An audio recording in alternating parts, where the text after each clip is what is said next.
Chapter ৩৭৮ the show begins.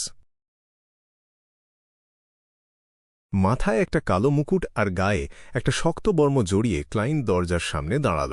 কয়েক second সময় নিয়ে সে নিজেকে প্রস্তুত করে নিল। এরপর সে সামনের দিকে এক পা বাড়াল। তার দৃশ্যমান শরীরটা কোনো শব্দ ছাড়াই দরজা ভেদ করে ক্যাপিমের ভিলার ভেতর ঢুকে গেল। ভিতরে ঢুকেই সে প্রথমে একটা বিশাল হলরুম দেখতে পেল, যেখানে অনেকগুলো চেয়ার আর কাপড় রাখার র্যাক রাখা ছিল। তার ঠিক পেছনেই ছিল আর একটা চমৎকার হলরুম, যেটার মূল রং ছিল সোনালি। সেই রুমের কোনো ছাদ ছিল না, শুধু ৩ তলা সমান উঁচু একটা গম্বুজ ছিল। সেখান থেকে একটা বিশাল স্ফটিকের ঝাড়বাতি ঝুলছিল, আর সেটার প্রতিটি পাপড়িতে একটা করে মুক্তার মতো সাদা মোমবাতি বসানো ছিল। হলরুমের বাঁদিকে একটা ভারী আর মোটা দরজা পার হলেই একটা সুন্দর এবং পরিপাটি ডাইনিং রুম। ভেতরে পোড়া মাংসের দারুণ একটা সুবাস ভেসে বেড়াচ্ছিল। সেই ঘ্রাণের কারণে মদ আর অন্যান্য খাবারের গন্ধ পুরোপুরি চাপা পড়ে গিয়েছিল। ক্লাইন ডাইনিং রুমে ঢোকার জন্য কোনো তাড়াহুড়ো করল না। সে প্রথমে বাইরে থেকে কিছুটা ঘুরে দেখল। মাঝে মাঝে সে হাত বাড়িয়ে ছাই রঙের গ্যাস পাইপগুলো ধরে টানার চেষ্টা করল। ব্ল্যাক এম্পারার কার্ডটা সাথে রাখার পর তার শারীরিক শক্তি কতটা বেড়েছে সে আসলে সেটাই পরীক্ষা করে দেখছিল। বাস্তব জগতে সে কতটা প্রভাব ফেলতে পারে তা বোঝার জন্যই তার এই চেষ্টা। যখন সে একজন সিয়ার আর ক্লাউন ছিল, তখন ক্লাইনের স্পিরিট বডির শুধু একটা বিশেষ অনুধাবন ক্ষমতা ছিল, যা ভাগ্য গণনা থেকে একদম আলাদা। তার তখন জাদুর মতো মাত্র দুটো ক্ষমতা ছিল। একটা হলো সরাসরি কারো আত্মার ওপর হামলা করা, আর অন্যটা হলো স্পর্শ করে কাউকে বরফ বানিয়ে দেওয়া। ম্যাজিশিয়ান সিকোয়েন্সে ওঠার পর ক্লাইনকে আর তার আসল শরীরের বিয়ন্ডার ক্ষমতার ওপর নির্ভর করতে হতো না। স্পিরিট বডি অবস্থাতেই সে পেপার ফিগারিন সাবস্টিটিউটস আর এয়ার বুলেটস ব্যবহার করতে পারত। তাছাড়া সে অন্য মানুষের শরীরে ভর করতে এবং তাদের কিছুটা নিয়ন্ত্রণ করতে শিখে গিয়েছিল। ব্ল্যাক এম্পারার কার্ডের কারণে তার স্পিরিট বডির শক্তি আরও বেড়ে গিয়েছিল। সাথে সাথে সে আগের চেয়ে বেশি জিনিসপত্র বহন করতে পারত। আত্মার ওপর সরাসরি হামলা করার ক্ষমতাটা এখন স্পেক্টার্স শ্রীকে পরিণত হয়েছিল। এটা এমন এক ধরনের শব্দতরঙ্গ তৈরি করতে পারত যা সাধারণ মানুষ শুনতে পেত না, কিন্তু এই তরঙ্গ আশেপাশের যে কোনো জীবিত প্রাণীর আত্মার বা সোল বডিজরও মারাত্মক ক্ষতি করতে পারত। একইভাবে কাউকে স্পর্শ করে জমিয়ে দেওয়ার ক্ষমতাটাও আগের চেয়ে অনেক গুণ শক্তিশালী হয়েছিল। সবকিছু ভালোভাবে পরীক্ষা করার পর সে একটা দেয়ালের কোণ খুঁজে নিল। তারপর দেয়াল ভেদ করে সে ডাইনিং হলের ভেতরে ঢুকে পড়ল। ভেতরে ঢুকে সে তার সমস্ত আবেগ চেপে রাখল, আর সামনের লম্বা টেবিলটার দিকে একবার চোখ বুলিয়ে নিল। সে দেখতে পেল মিস্টার হারাস তার সাদা পরচুলা পরে বসে আছে। ম্যাডাম ক্যাটি একটা পাতলা ব্লাউজ পরে আছে। বয়স্ক চেহারার মিস্টার পার্কার লাল মদ খাচ্ছে, আর একটু মোটা গড়নের ক্যাপিন তার রিব আইস্টেক কাটছে। ক্লাইন দ্রুত তার দৃষ্টি সরিয়ে নিল। সে বেশি তাকানোর সাহস করল না, কারণ এই বিয়ন্ডাররা তাদের আধ্যাত্মিক ক্ষমতা দিয়ে তাকে ধরে ফেলতে পারে। চারপাশে দাঁড়িয়ে থাকা দাসদাসীদের শরীরের আধ্যাত্মিক আভা, মানে তাদের অরার রং দেখে সে সতর্কভাবে পুরো ডাইনিং রুমটা ঘুরে দেখল। এভাবে সে রুমের ভেতরের পুরো নকশাটা বুঝে ফেলার চেষ্টা করল। যেমন এই ডাইনিং রুমটার আকার তার নিজের বসার ঘর, ডাইনিং রুম আর অ্যাক্টিভিটি রুমের সমান বড় ছিল। আরেকটা জিনিস সে খেয়াল করল, সেটা হলো একটা ফায়ারপ্লেস যেখানে কয়লা জ্বলছিল। সেটা একটা পাইপের মাধ্যমে পুরো ঘরটাকে গরম রাখছিল। ঘরে 16টা চমৎকার গ্যাস ল্যাম্প ছিল। সেগুলোর আলো একসাথে মিলে ঘরটাকে একদম দিনের বেলার মতো উজ্জ্বল করে তুলেছিল। ফায়ারপ্লেসের উল্টো দিকের দেয়ালে কয়েকটা ছবির ফ্রেম ঝোলানো ছিল। সেখানে বেশ কিছু স্কেচ আর তেলের রঙে আঁকা ছবি ছিল, যেগুলোর সবই নামকরা শিল্পীদের কাজ। দাড়িওয়ালা মিস্টার বেলিজ তো এখানে নেই। সে নিশ্চয়ই বেসমেন্টে শিফট পরিবর্তন করছে। একজন বিয়ন্ডার হয়েও সে এমন নিচু পর্যায়ের কাজ করতে রাজি হয়েছে, তার মানে ক্যাপিম শুধু মানুষ পাচারের মতো সাধারণ কোনো কাজের সাথে জড়িত নয়। ক্লাইন কয়েক সেকেন্ডে নিয়ে ভাবল। তারপর সে একটা সূর্যাস্তের ছবির সাথে হেলান দিয়ে দাঁড়াল। সে তার শরীরের ভেতর হাত ঢুকিয়ে একটা আধাস্বচ্ছ বাদামি বোতলের ঢাকনা খুলল। এটা ছিল বায়োলজিক্যাল পয়জন বটল। সে এত হিসাব করে ঠিক রাতের খাবারের সময়টাতেই এখানে আসার একটা বড় কারণ ছিল, কারণ ঠিক এই সময়ই মূল মানুষগুলো একসাথে গোছানো অবস্থায় বসে থাকে। বায়োলজিক্যাল পয়জন বটল ব্যবহার করার জন্য এটাই তার সবচেয়ে বড় সুযোগ। তাছাড়া শীতের শুরু হওয়ায় ঘরের সব দরজা জানালা শক্ত করে বন্ধ ছিল, ফলে বায়োলজিক্যাল পয়জন বটলের প্রভাব আরও ভালোভাবে এবং দ্রুত কাজ করতে পারবে। এর পাশাপাশি ক্লাইন এখানে আসার আগে প্রতিষেধক বানানোর জন্য বায়োলজিক্যাল পয়জন বটলটা পানিতে ভেজায়নি। সে এখন তার স্পিরিট বডি অবস্থায় আছে, তাই সে কোনো জৈবিক বিষকে ভয় পায় না। তার স্পিরিট বডির আড়াল করার ক্ষমতা ব্যবহার করে সে একদম চুপচাপ সেখানে দাঁড়িয়ে রইল, আর খুব ধৈর্যের সাথে ছাই রঙের গ্যাস পাইপের সাথে যুক্ত প্রতিটি সুন্দর দেয়ালবাতি দেখতে লাগল। খুব দ্রুত সেই গন্ধহীন বিষটা চারদিকে ছড়িয়ে পড়তে লাগল। মিস্টার হারাস তার সাদা পরচুলা পরে একটা কড়া ভাজা ড্রাগন বোন মাছ কেটে নিল। এরপর সেটা কালো গোলমরিচের সসে ডুবিয়ে সোজা মুখে পুরে দিল। মাছটা চিবিয়ে গিলে ফেলার পর সে হালকা সোনালি রঙের শ্যাম্পেনের গ্লাসটা হাতে নিল। গ্লাসের ভেতর থেকে পুঁতির মতো বুদবুদ উঠছিল।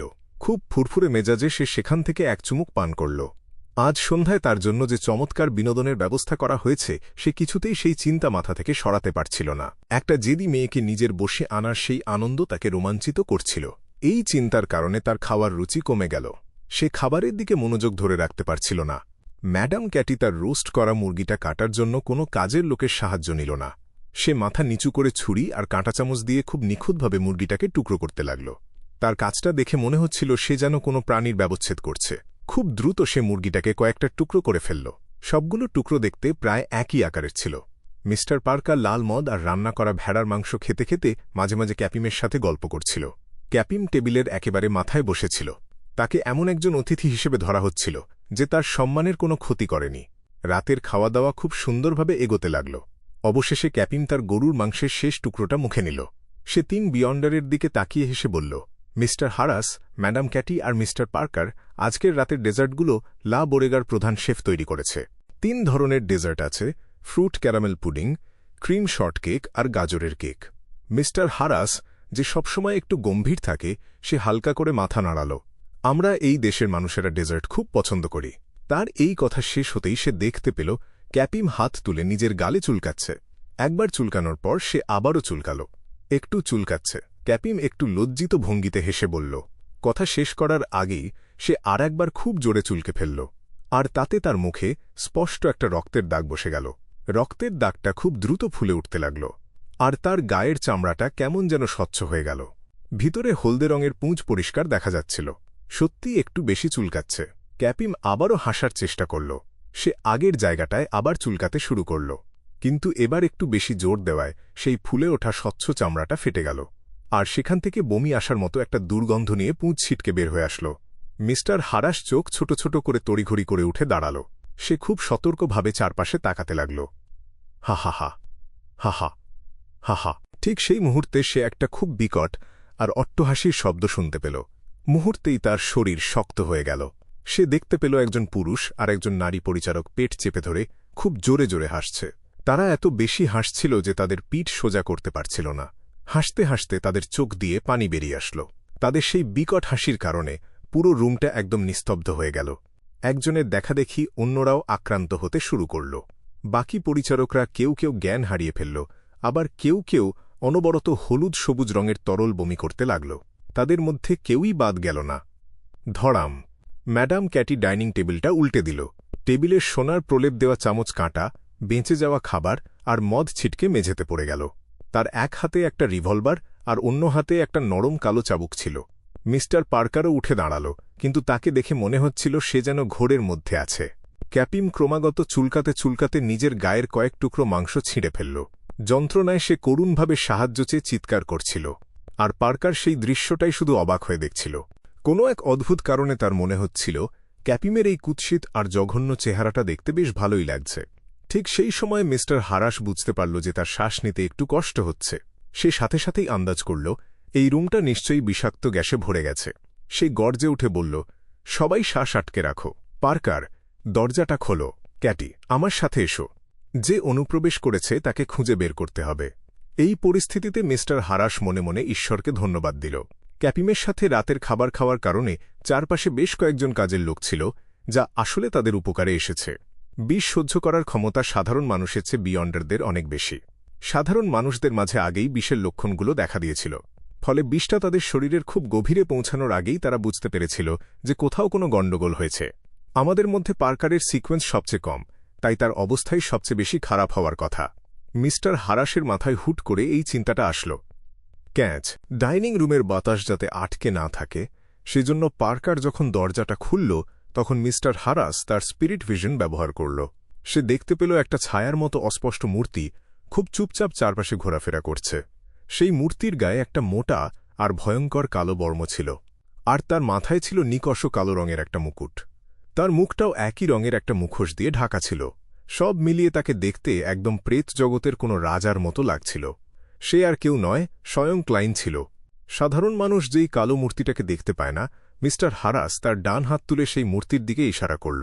সে প্রাচীন হার্মিজ ভাষায় মন্ত্র পড়ল, ইমপ্রিজন। হঠাৎ করেই কালো মূর্তির চারপাশের বাতাস ঘন আর আঠালো হয়ে গেল। মনে হল যেন সেটা একটা বিশাল অ্যাম্বারে পরিণত হয়েছে, অথবা একটা আটকানো স্বচ্ছ দেয়াল তৈরি করেছে। মূর্তিটা একেবারে মাটির সাথে গেঁথে গেল। সে প্রায় নড়তেই পারছিল না। ম্যাডাম ক্যাটি অনেক আগেই লক্ষ্য স্থির করে রেখেছিল। সে সাথে সাথেই রিভলভারের ট্রিগার টেনে দিল। তাদের দুজনের বোঝাপড়াটা খুব চমৎকার ছিল। দুটো প্রচণ্ড শব্দের পর অদ্ভুত সব নকশা আঁকা হালকা সোনালি রঙের বুলেটগুলো ঘন বাতাস ভেদ করে সেই কালো মূর্তিটাকে আঘাত করল। বুলেটগুলো মূর্তির শরীর ভেদ করে সোজা উল্টো দিকের দেয়ালে গিয়ে লাগল। কালো ছায়াটার গায়ে নিজে থেকেই আগুন ধরে গেল, আর সেটা পুড়ে একটা অবিন্যস্তভাবে কাটা কাগজের পুতুলে পরিণত হল।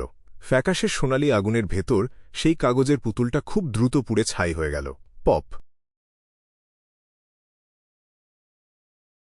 অদ্ভুত আর জোরালো একটা শব্দের সাথে সাথে 16টা চমৎকার গ্যাস ল্যাম্পের আলো আর ফায়ারপ্লেসের ধিক করে জ্বলতে থাকা আগুন হঠাৎ করে দপ করে জ্বলে উঠল। মিস্টার হারাস, ম্যাডাম ক্যাটি আর মিস্টার পার্কারের চোখের সামনে শুধু একটা লাল রঙের ঝলকানি দেখা গেল। এর ঠিক পর মুহূর্তেই সব আগুন নিভে গেল। ডাইনিং রুমটা একদম অন্ধকার হয়ে গেল।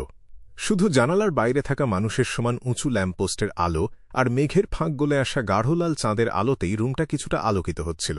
এর কারণে জায়গাটা এক অস্বাভাবিক অন্ধকার আর নিস্তব্ধতায় ডুবে গেল। মিস্টার হারাস আর বাকিরা আবারও তাদের স্পিরিট ভিশন আর আধ্যাত্মিক অনুভূতির ওপর নির্ভর করল। তারা সেই ভুতুড়ে অনুপ্রবেশকারীকে খুঁজতে শুরু করল। একই সময় সে বুঝতে পারল যে বিষটা খুব একটা দ্রুত কাজ করছে না। শত্রুকে শেষ না করা পর্যন্ত বিষটা হয়তো পুরোপুরি ছড়িয়ে পড়বে না। তাই সে বেজমেন্টের প্রবেশপথের দিকে কোনো নড়াচড়া হচ্ছে কিনা সেদিকে নজর দিল। সে আবারও দরজার দিকে ইশারা করে প্রাচীন হার্মিজ ভাষায় বলল, কনফাইনমেন্ট। পুরো ডাইনিং রুমটা হঠাৎ করে একদম জমে গেল। মনে হল যেন চারপাশে একটা অদৃশ্য দেয়ালের নতুন স্তর তৈরি হয়েছে, যা কোনো স্পিরিট বডি ও ভেদ করতে পারবে না। মিস্টার হারাস চাইছিল যাতে সেই অনুপ্রবেশকারী কোনোভাবেই পালাতে না পারে। তোমাকে পেয়েছি।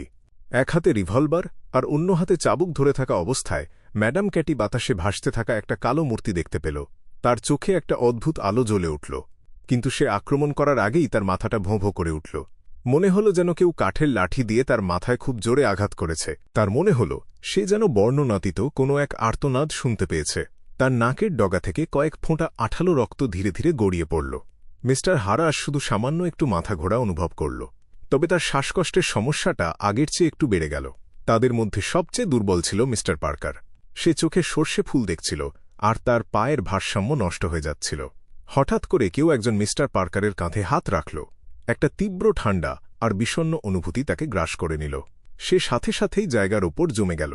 তার মনে হল যেন কেউ তাকে পুরোপুরি বরফ দিয়ে ঢেকে দিয়েছে, আর সেই কনকনে ঠান্ডা ভাবটা তার হাড়ে হাড়ে ঢুকে যাচ্ছে। ঠিক তখনই তার কানে পরিচিত আর গম্ভীর একটা কণ্ঠস্বর ভেসে আসল, ইমপ্রিজন। দরজাটা আটকে রাখার জন্য যে স্বচ্ছ দেয়ালটা তৈরি করা হয়েছিল, মিস্টার পার্কার মুহূর্তের মধ্যেই সেই দেয়ালের ফাঁদে আটকা পড়ে গেল। তবে ক্লাইন তার শরীরের দখল নিল না, বরং সে সোজা তাকে ভেদ করে চলে গেল। এভাবে সে মিস্টার হারাসের জাদুর প্রভাব থেকে খুব চালাকির সাথে বেঁচে গেল। মিস্টার হারাস চোখ ছোট ছোট করে তার ডান হাত নাড়াল।